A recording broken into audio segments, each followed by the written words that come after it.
Haleluya. Dushimye Imana itugiriye neza kabiduhaye iteraniro kuri uyu munsi muri bihe bitoroshye, bihe bitoroheye isi, bihe bitoroheye igihugu cyacu, ibihe bitoroheye abakristo, ibihe bitoroheye abantu bose, ariko ibyiringiro bimwe dufite nanone, haleluya, ni iby'uko Yesu yahawe ubutware bwose mu ijuru no mu isi. Turagira ngo tubaganirize amagambo y'Imana nk'uko Imana yashyize mu mutima. Kwakira ijambo ry'Imana, guhabwa ijambo ry'Imana, Bibiliya igereranya n'ibyo kurya by'ubugingo, Bibiliya igereranya n'itabaza rimurikira abantu kugira ngo batagwa mu mwijima, cyane cyane ko ibihe bitwereka ko tugeze ku mugoroba w'isi. Hari ibihe bibigaragaza, kandi ibyo tubabwira ni ukuri. Hari ukurangira ku isi, hari iherezo ry'isi. Yesu barabimubajije, usoma Matayo 24,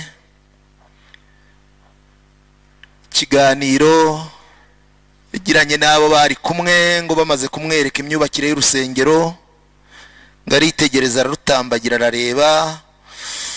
Muri uko kurureba ngo arababwira ati, bimubona rero nubwo mubireba gutya, aha mubona nta n'ibuye rizasigara rigeretse ku rindi. Kubera ikiganiro bari bagiranye, ngo baramubaza ngo tubwire ibyo bizaba ryari, dusobanurire igihe cyo kugaruka kwawe ni ikihe, dusobanurire n'igihe cyo kurangira ku isi ni ikihe. Bibiliya niko itubwira. Ibi bintu byose bifite amayetape. Hari ukurimbuka k'urusengero rw'i Yerusalemu Yesu yababwiraga, ibyo byo byarasohoye, bararusenya. Koko ubuhanuzi buranasohora buvuga ngo nta n'ibuye rizasigara rigeretse ku rindi. Mateka avuga ko kubera uko rwari rwubatse, uburyo rwari rukoteje zahabu hagati y'ibuye n'irindi, bagerageje kurusenya bayatandukanya. Abashakaga kwikuriramo iyo zahabu, ubuhanuzi bwa Yesu burasohora buvuga ngo nta n'ibuye rizasigara rigeretse ku rindi. Bagerageje uburyo buri buye baritandukanya n'irindi. Ababirebye babyitegereje hamwe bakavuga ngo bati, uzi ko ibi bintu Yesu yari yabivuze ko aha nta n'ibuye rizasigara rigeretse ku rindi. Haleluya. Imana ivuga rero birasohora. Dutegereje kugaruka kwa Kristo, dutegereje n'imperuka y'isi.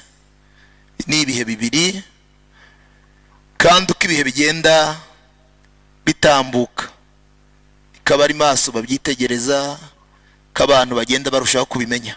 Kugira ngo nongere mbwira abateraniye hano n'abashobora kutwumva, haleluya, ko Yesu ari we mahoro yacu.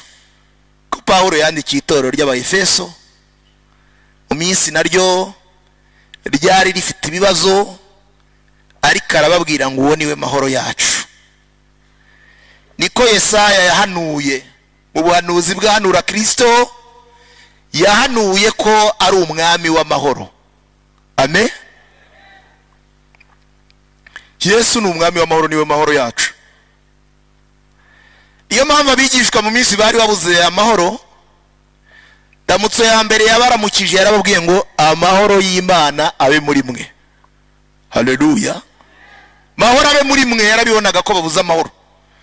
Minsi rero ni iminsi nayo ubona hari abakristo, hari ndetse n'abatari abakristo. Isi yose ubona abantu bose bahungabanye, bafite ikibazo cy'amahoro, bafite ikibazo cyo kubura amahoro mu mutima. Ariko ndagira ngo mbabwire ngo nimumwegere. Haleluya. Umwegere niwo muti, nimumwegere nicyo gisubizo, niwe mwami w'amahoro. Nimumwegere nibwo mushobora kubona amahoro. Cyakora nanone Bibiliya ikatubwira ko nta mahoro y'abanyabyaha. ntabwo wagira n'imishyikirano na Yesu uri mu byaha. Ni amahoro y'abanyabyaha. Twagombaga rero kuganira kuri ibyo byose, ariko umutima Umwuka Wera yaduhaye magambo tugiye kuganira afite intego kwirinda icyaha, kuko icyaha kigira ingaruka. Dusoma urwandiko rwandikiwe itorero ry'Abaheburayo, igice 12, nsome duhereye ku murongo wa 14.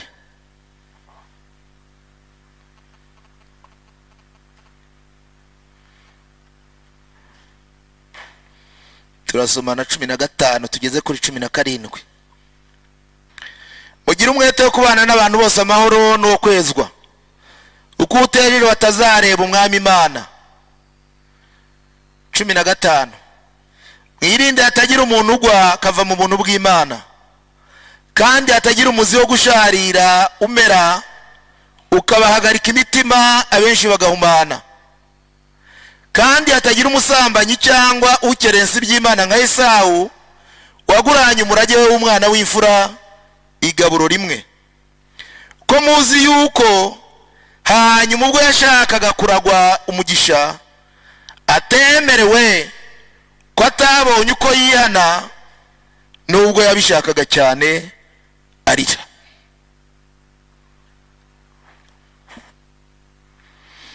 Tugiye kuganira kuri aya magambo. Ababwiye ko afite intego kwirinda icyaha, kuko icyaha kigira ingaruka. Haleluya.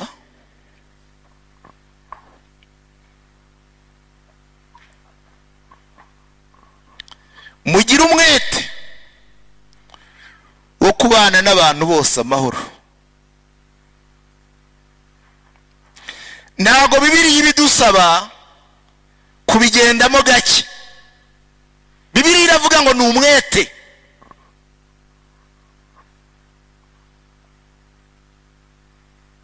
Dukwiye kugira umwete wo kubana n'abantu bose amahoro. Amen. Ibi niko ijambo ry'Imana ridusaba. Ibi ni ibyahumetswe n'Imana. Bibiliya irabanga ibyanditswe byera byahumetswe n'Imana, byose bifite umumaro wo kutwigisha. Iyi ni imvugo y'Imana. Dukwiye kugira umwete, ntabwo ari buhoro, wo kubana n'abantu bose amahoro, kandi tukagira umwete mu kwezwa. Bibiliya itica umurongo ngo umuntu utejejwe, haleluya, ntabwo azareba umwami Imana. Nongere mbibutse twibukiranye.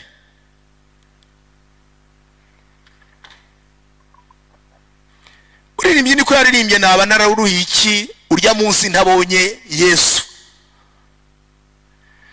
Twese ikintu gituma duhirimbana cyane cyane tukaza mu rusengero, nibyo mu rusengero buriya harimo ibisubizo by'uburyo bwinshi. Harimo uburyo bwo kuruhuka mu mutima. Muntu akaza uko abaririmbyi baririmba, indirimbo zigenda zisimbura nako twumva ijambo ry'Imana, imitima igenda yumva ihumure, imitima igenda ihumurizwa. Ibyo rwose bigatuma umuntu abona uburyo bwo kuruhuka mu mutima. Namwe murabizi, n'izi nsengero zose zari zifunze mu gihugu, burya abantu bari bajagaraye, bari bafite ibibazo. Inyigisho zitambuka kuri WhatsApp zimwe na zimwe, abigisha inyigisho z'ubuyobe barabonye uburyo bwo kubyigisha. Bantu bagerageza gucisha ibyo bumva n'ibitekerezo byabo ku mbuga nkoranyambaga n'ibindi byose, abantu bakagerageza kubyumva, ariko nibiza nihumure. Haleluya. Nko kubona abantu bicaye mu rusengero gutya bateze amatwi barimo bumva ijambo ry'Imana, abaririmbyi baririmba basimburana, ni ukuri bibizana ihumure mu mutima. Kandi bigewe ndabizi mu buzima bwanjye mu mibereho, umuntu ashobora kuba akagira amafaranga, umuntu ashobora kuba akagira imiryango ikomeye, umuntu ashobora kubaho akagira n'indi mitungo yindi ahari atashobora no kubarura, ariko akabura ikintu cyitwa amahoro n'uburuhukiro bwo mu mutima. Ariko yagera mu gakiza, yamara kumva ijambo ry'Imana yariho umwanya mu mutima, amahoro akaza. Haleluya. Tuze rikaza, ihumura rikaza. Ijambo ry'Imana rifite umumaro. Hirya rero yo kugira umwete wo kubana n'abantu bose amahoro, Bibiliya yatubwiye ngo dukwiye no kugira umwete wo kwezwa. Hirya y'aya mahoro tubona kuko twabaye mu rusengero tukumva ijambo ry'Imana, hakwiye kwiyongeraho no kwezwa, kuko umuntu utejejwe ntazabona umwami Imana. Kandi iki ni ikintu dukwiye kwibukiranya uko bukeye n'uko bwije. Umuntu wese ubyirengagije, ese umuntu yabigereranya ngo iki? Umuntu wirengagiza ko ari mu isi, igihe kizagera akayivamo. Kandi twongere twibukiranye uko Imana yaturemye.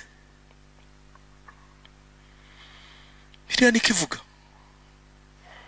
Imana yaturemye twishushanyije, dushyiramo umwuka wayo. Umuntu ntabwo ava mu isi ngo bibe birangiye. Ibi ni ibintu dukwiye kwibukiranya. Niyo mpamvu Bibiliya ivuga ngo umuntu waba umunyabwenge ni uwakwita ku iherezo rye. Amen. Iyo rero utekereza kwita ku iherezo ryawe, bigufasha no kwezwa.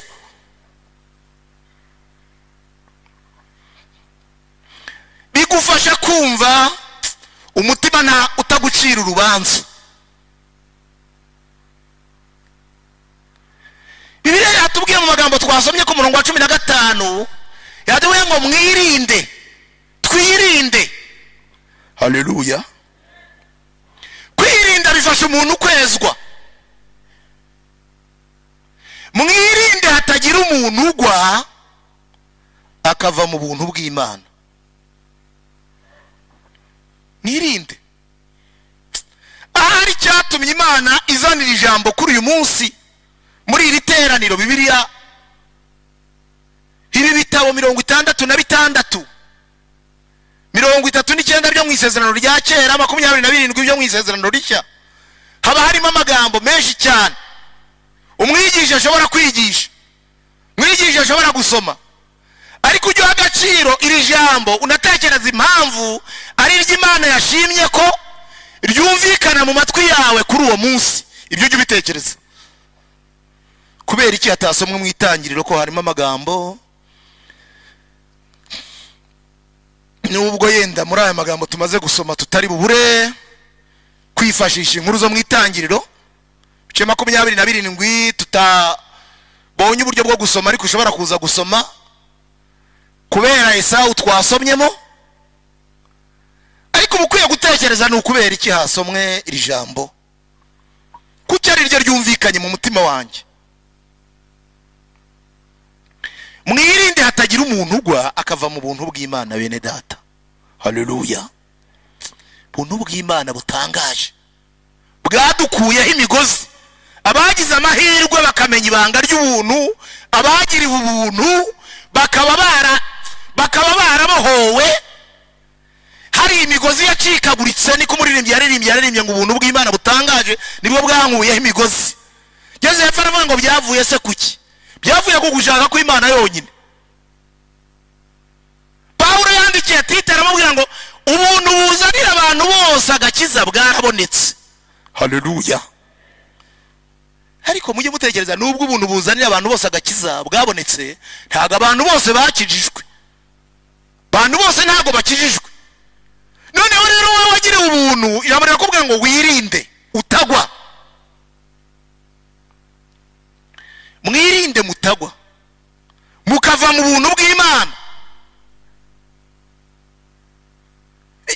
Hari ibyakugusha ni byinshi, ari ibyo wumva, ari ari ibyo ureba, ari imibereho y'iyi minsi, birahari byinshi byashoboraga kukugusha, ariko ijambo riraguhagaritse nakubwira ngo irinde utagwa. Haleluya. Irinde cyane utagwa muri ibi bibazo, muri izi ntambara, muri ubuzi murimo, muri ibintu byose, irinde utagwa ukava mu buntu bw'Imana. Biriya hepfo iditubwira ngo kandi hatagira umuzi wo gusharira umera muri twe ukaduhagarika umutima, abenshi bagahumana. Umuzi wo gusharira, bundi umukristo ntabwo asharira. Haleluya. Umuntu wagira ubuntu neza n'Imana, nta umuzi wo gusharira ntuba muri we, ntabwo asharira. Iyo mpamvu Yesu yavuze ngo muri umunyu w'isi. Haravuga ngo umunyu nukayuka ntacyo waba ukimaze. Mwiri hatagira umuzi wo gusharira umera muri mwe. Uyu muzi ntushibuke, uyu muzi ntuzamuke. Muririmbyi yararimbye ngo hari ingeso amabuye yari yaranyanduje zijya zishaka no kubyuka, ariko mwisengeje agasenga avuga ngo zirimbura uzice pe, mpora nihariwe n'ibya Yesu. Haleluya. Nihagira umuzi wo gushare, ntabwo umukirisa asharira ubundi. Oya. Yemwe bagabo, ntabwo umukirisa asharira. Yemwe babyeyi, mubana n'abakozi mufite abo mukoresha, mufite abana, ntabwo umukirisa asharira. Mwirinde nihagira umuzi wo gusharira umera muri mwe. Yemwe abitwa ba boss n'abafite abo mukoresha n'abafite abakoresha, ingeri zose, ntabwo umukirisa asharira. Haleluya. Mwirinde ntihagire umuzi wo gusharira umera muri mwe ukabatera guhagarika umutima. Ijambo ryitwa guhagarika umutima ni nk'uko nanone ubundi mukiristo ukijijwe neza ntabwo ajya ahagarika umutima bitewe n'ibihe. Haleluya. Nuguri ntabwo umutima, ntabwo ahagarika umutima bitewe n'ibihe. Iyo ufite amasezerano, iyo ufite ibigendana, mujye gusoma Bibiliya. Hari Elisa yabanye na Gehazi, yabanje kubana na Eliya, ni inkuru nari bwinjiremo zishobora gutwara igihe. Ariko igihe kimwe Bibiliya iratubwira ngo hari igihe Abasiriya baremye urugamba, ngo baganiriye, baricara baraganira, baravuga bati ni ibiki bigenda bite kugira ngo iyo duteguye intambara, iyo duteguye urugamba, umwami w'Abisiraheli abimenye. Yewe kugeza n'ibyo umwami wacu w'Abasiriya yaganiriye ari mu murere. Jambo mu murere hari abantu bashobora kutabyumva, ntabwo ari benshi bazi umurere. Murere keretse abantu bazi inzu nyarwanda, ariko umurere bakundaga kuwushyira, ariko zabaga arizo nzugi zishoboka kuboneka hafi ku nkingi zisohoka hanze, bitaga nyirambona bihita. Niho bashyiraga umurere kugira ngo abantu badahita bamenesha amaso barebe imbere. Wabagari, ndatanga urugero rw'umukeka, wenda niwo mushobora kumva. Nk'umukeka bashoboraga gushyira imbere, noneho ku zindi nkingi z'imbere nanone hafi ku cyumba bitaga byumvuhore. Izo nkingi niko zitwaga inkingi, nazo zagiraga amazina.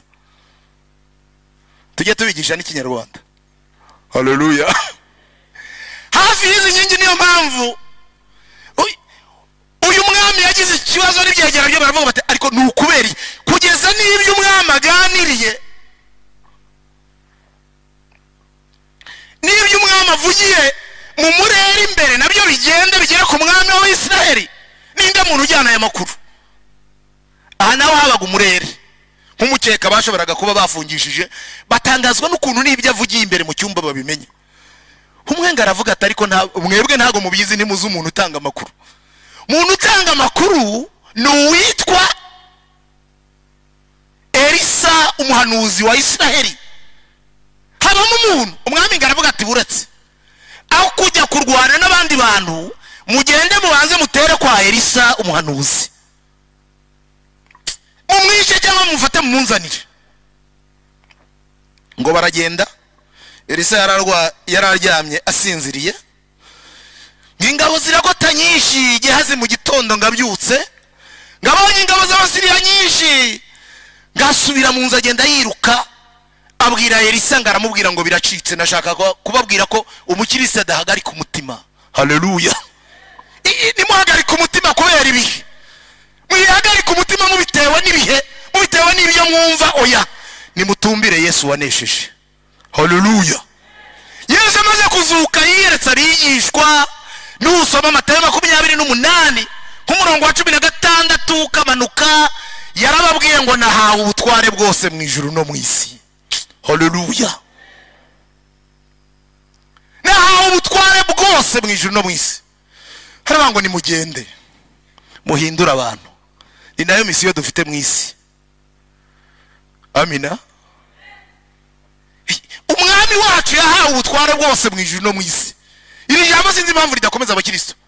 Isi nishaka ikomeza yihindurize, sinishaka izana ibyayo, ibirwara by'ibyorezo bize, ibibazo bikomeza bibe byinshi, ariko imbere yacu hari uwahawe ubutware bwose mu ijuru no mu isi. Haleluya. Yabiguhumurize mu ntambaro uri mu Rwanda, byabigufashe bigukomeze mu rugamba uriho, ubimenye ngo uri imbere yacu yahawe ubutware bwose mu ijuru no mu isi. Amina. Ibi bikomeza umutima wanjye, biranyihanganisha cyane. Ndabizi neza ko umwami wanjye, haleluya, ndabizi neza ko umwami wanjye, ndabizi neza ko uwambabariye ibyaha, uwambambiye, uwancunguye, ndabizi ko yahawe ubutware bwose mu ijuru no mu isi. Amina. Nta biracitse rero ihari. Nihagire ikintu kibahagarikisha umutima ngo bibe byabatera guhumana. Amen. Umukristo icyakora icyaha nicyo gitera umutima w'umukristo guhagarara, kubura amahoro, kubura umutekano. Gihazi ngo yagiye yiruka abwira Elisa, aramubwira ngo biracitse databuja. Nusome ijambo niko rivuga. Elisa ngo aritegereza, aravuga biracitse se, nibiki se bicitse? Bicitse hehe? Ngaramubwira ati ingabo z'Abasiriya uzatugose, nta nushobora kubona hasohokera. Elisa ngo arasenga, aravuga ngo ariko Mana wahumuye amaso ya Gihazi. Haleluya. Wahumuye amaso ya Gihazi akareba ingabo zitugose uburyo ziruta ingabo z'Abasiriya cyane.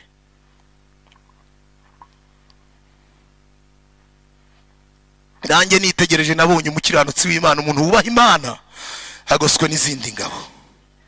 Haleluya. Agoswe n'ingabo ziruta iz'Abasiriya. Umuntu wubaha Imana, umuntu uri mu mwanya, umuntu ufite intego n'ishyaka byo kwezwa, agoswe n'ingabo ziruta iz'Abasiriya. Amina. Agoswe n'ingabo ziruta iz'Abanyagiputa, hagoswe n'ingabo zikomeye. Umuntu wubaha Imana hagoswe n'ingabo nyinshi, ndabizi neza ibyo. Amina.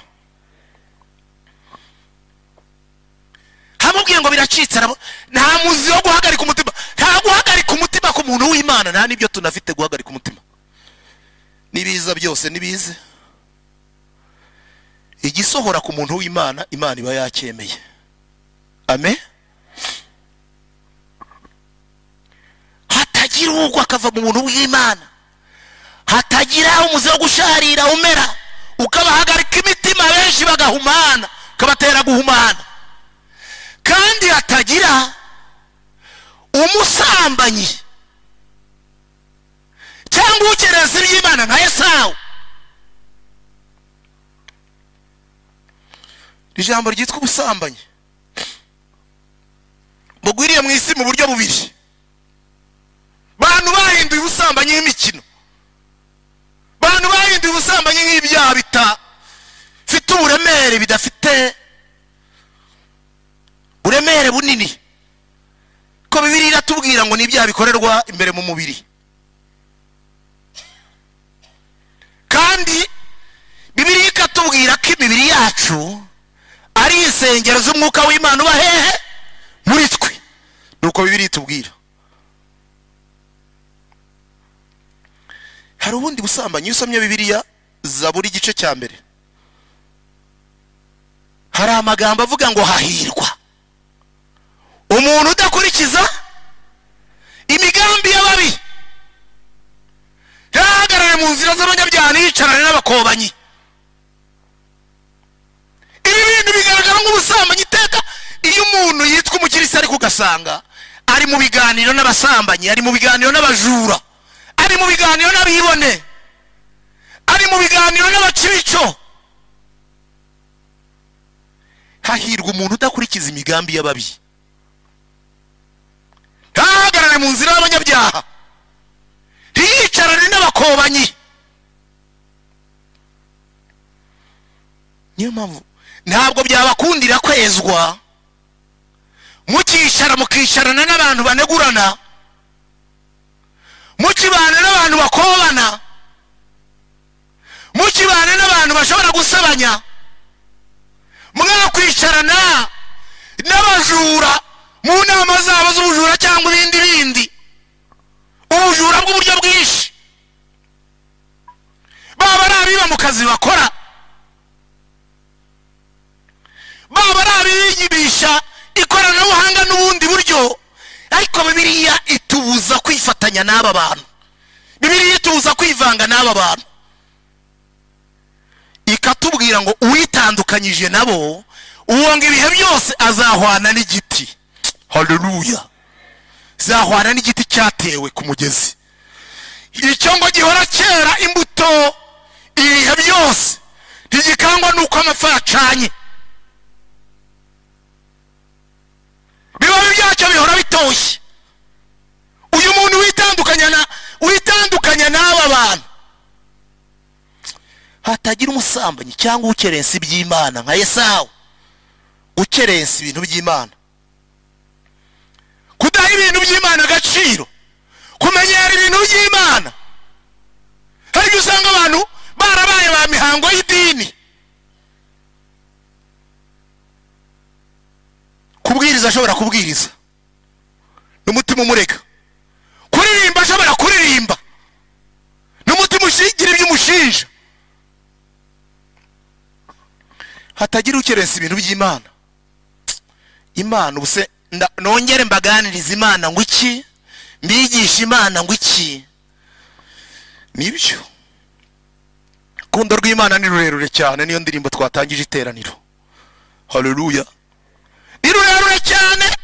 Umwanditsi yaranditse aravuga ngo inyanja zose zo mu isi, amen, inyanja zose zo mu isi ngo zihindutse wino. Bavuga ko 2/3 by'isi bigizwe n'amazi. Iyo tuvuze inyanja usanga no kubona inyanja ntabwo ari abantu benshi baba barabonye inyanja, ariko ngo inyanja zose zo mu isi zihindutse wino ngo zandike iby'urukundo rw'Imana. N'iby'Imana ni urukundo, ko kandi nubwo Imana ari urukundo, twirinde tudaherwa ubuntu bw'Imana kugira gute, kubupfusha ubusa. Amina.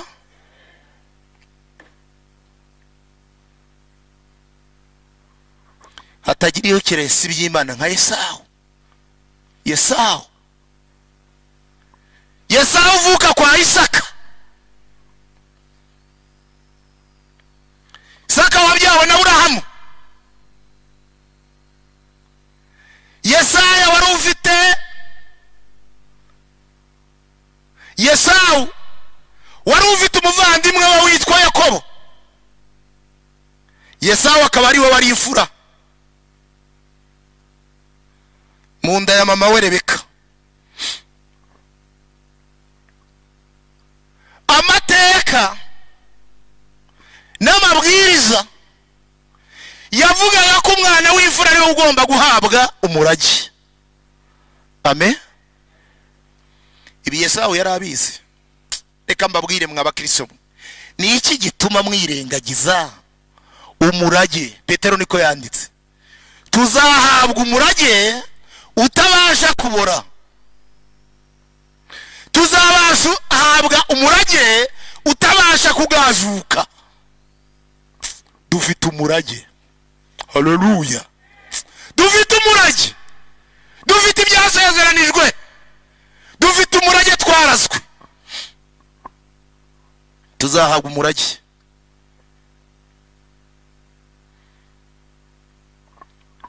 Yesawu gihe kimwe Bibiliya niko itubwira. Nusoma igitabo cy'Itangiriro,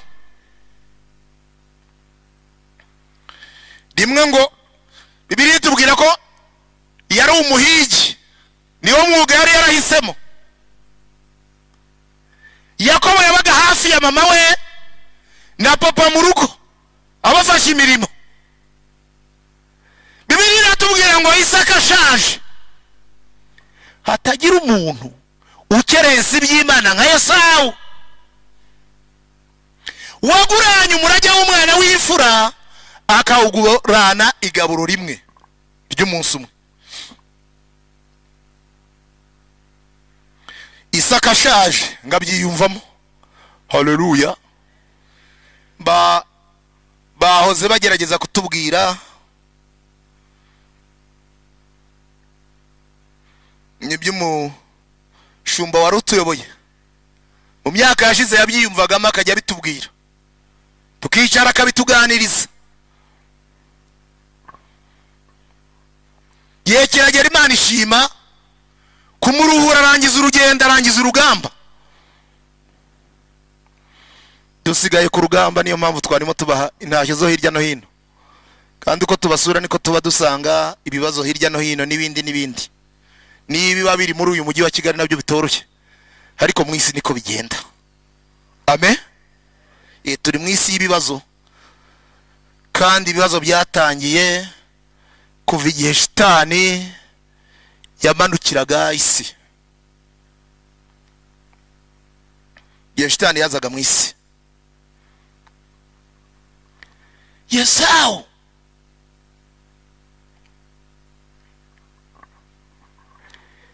umwuga wo kwari uguhiga. Yari umuhigi, Bibiliya niko itubwira. Isaka ashaje ngabyiyumvamo kakwiye guhesha umwana we umugisha agasiga murazi. Ngaramuhamagara aramuganiriza, aramubwira ati mwana wanjye ubu ndashaje, muyiyumvamo ko ngiye kugenda, none ndagira ngo ugende wenda imyambi n'umuheto n'ikirimba. Ikirimba nicyo batwaramo imyambi. Genda ujye guhiga. Yababwiye ngo intego ni ukwirinda icyaha, kuko icyaha kigira ingaruka.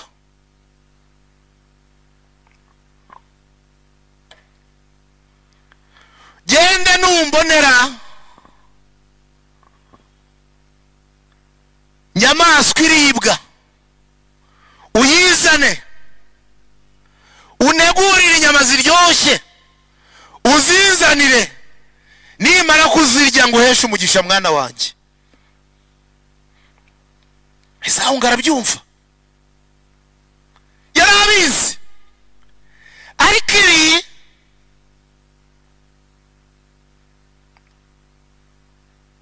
mukwiye kubyumva mukanabitekerezaho. Afata umuheto n'imyambi n'ikirimba ngo arihuta cyane ajya guhiga. Mama we Rebeka ngabita mu matwi. Mwa babyeyi mwe, nongera mbabwire mu buryo bwo kwezwa, muri iyi minsi itorero ririmo kwezwa, muri iyi minsi turimo kwitegura kugaruka kwa Kristo, muri iyi minsi turimo twitegura impanda y'Imana. Mukwiye kwirinda ku gato no ku kanini.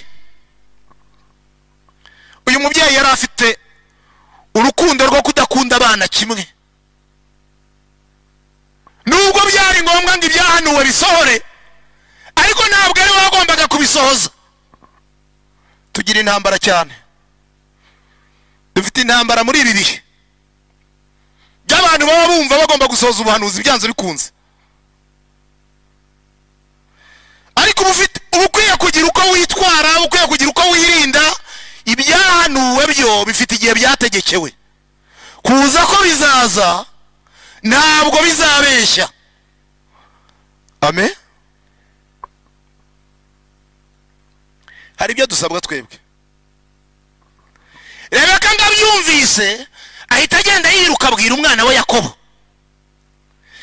Iyo winjiye rwose, nubwo byari byarahanuwe, hari icyo Imana yari yarabivuzeho, ariko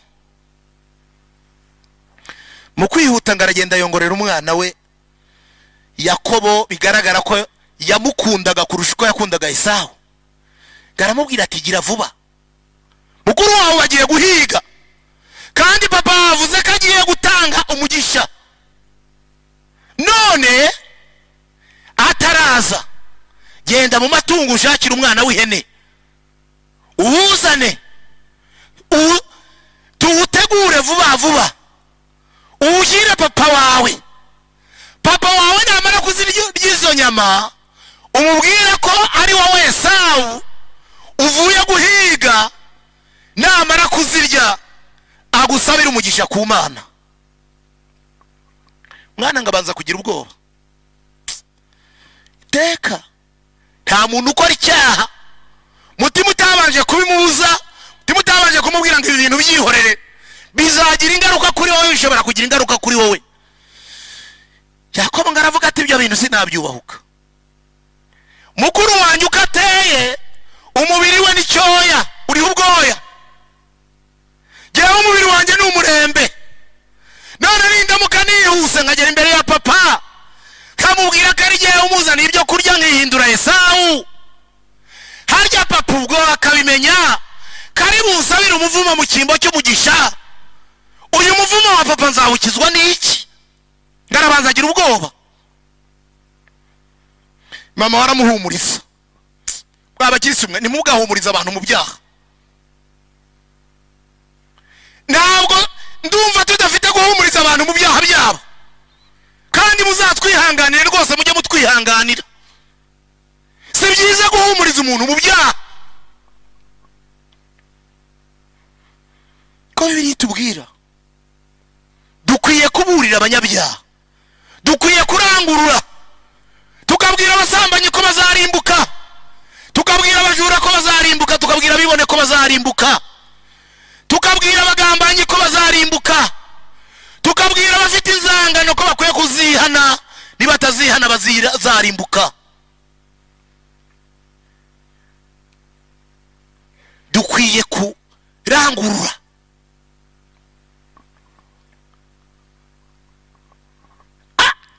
Mama ahumuriza Yakobo cyane.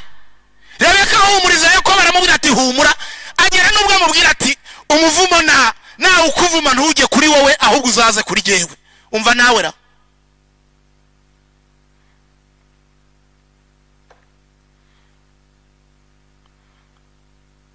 Dukwiye gukura mu by'umwuka.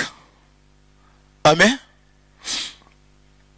Cyaha kigira ingaruka ku muntu wari we wese ushobora gukora icyaha igihe atakihannye.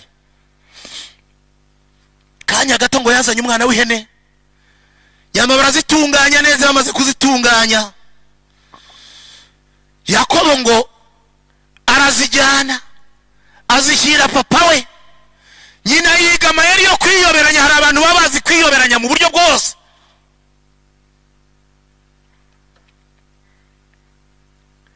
Yambara uruhu rw'ihene kugira ngo aze kugaragaza ko afite ubwoya ku mubiri nka Esawu. Agiye ngo ageze imbere ya papa we, papa we ngaramubwira ati kubangutse mwana wanjye, bigenze bite?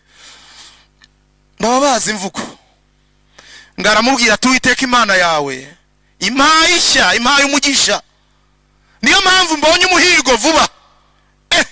Ise ngamwumvise aravuga ati mwana wanjye bigenze bite? Ko ndimo numva ijwi ari irya Yakobo, igira hino ngo korakore numve. Ntabwo yari akibasha kureba umwana, kubera ko yiyoberanyije ngaramwegera, maze kumwegera ngaramukorakora yumva umubiri uriho ubwoya. Arangije ngo aramubwira atariko ndimo ndumva ijwi ni irya Yakobo, ariko nakorakora umubiri hasanga ni wowe sawa. Hari igihe wumva ijwi ari iry'umurokore, ariko wamwegera cyane wareba imirimo akora, wumva imvugo ye, wareba n'imyitwarire ye, ukabona rwose ni umuntu utigeze ugirirwa ubuntu. Gasanga umuzi wo gusharira wameze muri we, gasanga intego yo kwezwa ni murimo. Hari igihe wegera ukabona mu rusengero ni umurokore rwose, ariko wamwegera cyane gasanga hari ikibazo. Iteka iyo nsomye izi nkuru ntekereza kuri uyu musaza Isaka yahuye n'ikibazo gikomeye. Namwe ni mu byumve, agahumuro k'inyama karimo karaza karamukubita ku mazuru. Haleluya. Zirimo ziramuhumurira, umutima nawo urimo uramubwira ngo nubwo ugiye kubikora ariko ntabwo ari we rwose. Umva ijwi rye, nubwo ukora ko ukumva inzara nayo imuri nabi. Umusaza ahageze haramubwira ati gira hino. Bibiri ivuga bike, ashobora kuba yarananyuzagamo akamubwira ati gira vuba, ariko ngirira vuba. Ibyo ntabwo Bibiliya yabigaragaje.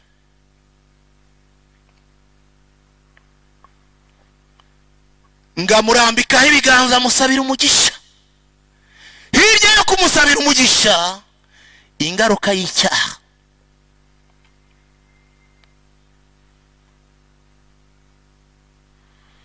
Ariko reka Esawu nawe abura umugisha.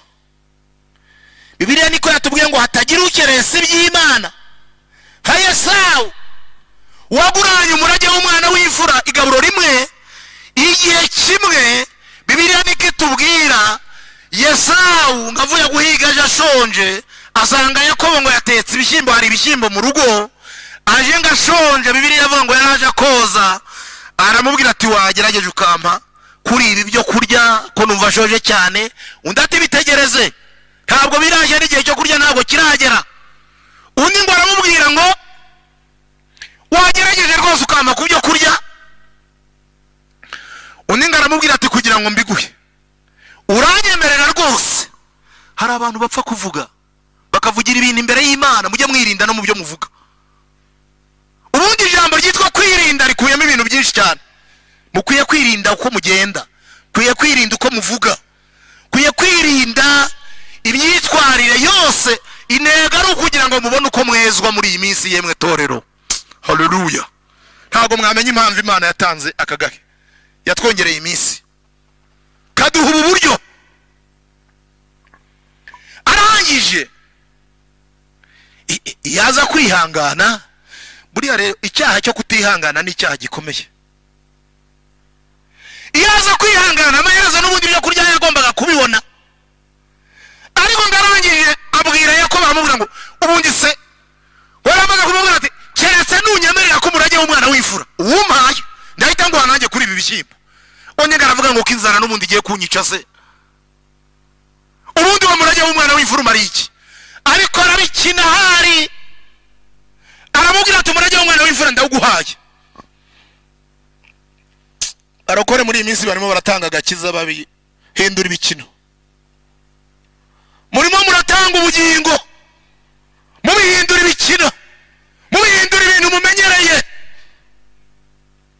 Murimo murakina n'ubugingo, ariko hafe sigaho gukina n'ubugingo, sigaho gukinisha ubugingo, sigaho gukinisha umurage utabasha kubona wari kuzahabwa.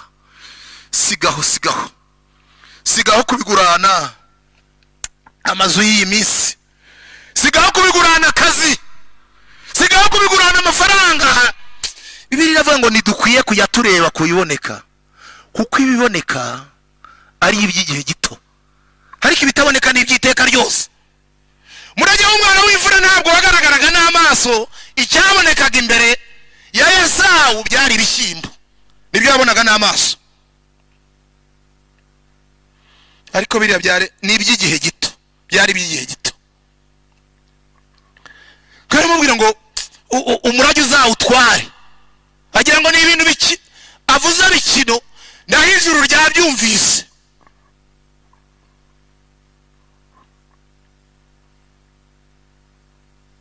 Mu kanya gato Esawu ngo amaze kuza avuye guhiga, aje asanga ise yarangije gutanga umugisha, byarangiye, afatwa n'uburakari n'umujinya mwinshi, ngo aravuga ati nanjye nkamushaka nkamwica, nta kindi ishigaje. Rebeka umubyeyi w'abana bombi niwe wagiriye inama Yakobo yo guhunga, arahunga.